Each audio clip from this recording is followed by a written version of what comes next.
এটা কি দেখলাম বন্ধুরা? Hey guys, welcome back to my channel and another video. তো আজকের ভিডিওতে ফাটাফাটি আবার হতে চলেছে। তো বন্ধুরা শেষ অবধি দেখুন এবং ছোট ছোট ভাই বোনেরা, গুরুজনেরা ভিডিওটিকে স্কিপ করে চলে যাও। তো ভিডিওটি শুরু করা যাক, চলো। নিজেই ঢাকনা খুলে নিল, পাইপ ঢুকাইয়া আবার জলও খেয়ে নিল, তারপর যা হবার হলো। এবার সবাই হসপিটাল চলো। আমার নামে বদনাম করতে হলে একটু ভেবে করো। তুই ভাবিস রানী, আসলে তুই ফাঁকা, মুখে মিষ্টি কিন্তু মুখে তুই বাঁকা। তুই ভাবিস তুই কুইন, আসলে তুই সিন। ঘড়ি দেখে প্রেম করে টাইম পাস মেশিন, আসলে তুই একটা টাইম পাস মেশিন, বুঝলি মারা? What? আমাদের হাতে শুধু ফোন, চার্জ করতে থাকো, ফোন দেখতে থাকো, এটাই তো জীবন। এটা কোনো কথা?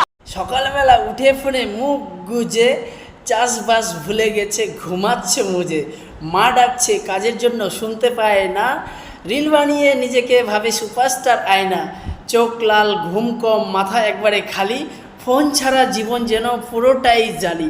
চাষের ছেলে হয়েও মাঠে যায় না আর। ইউটিউবেতে স্বপ্ন দেখে হবে বিখ্যাত একবার। ফোনেই জীবন, ফোনেই প্রেম, ফোনেই সব খেলা।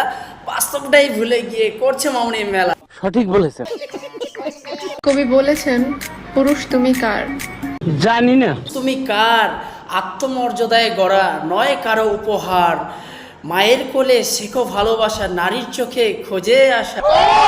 ঠিক 9টা বাজে রাত্রে নাইবে আসার কথা ছিল। এবে এসে বলে হাই বন্ধুরা কেমন আছো, পাশে দেখি রিং লাইট আর ফিল্টার লাগানো মুখ, কিন্তু লুক দেখে মনে হলো হরর বইয়ের বুক। কমেন্টে সবাই লেখে ওয়াও কিউট আর কিউট। তুমি বসে ভাইটা বলল বান্দরের মুখ।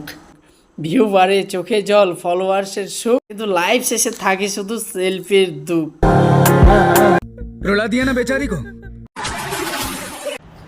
এটা কি দেখলাম? আবার চলে গেল বাড়া, এবার স্লো মোশন করে দেখতে হবে।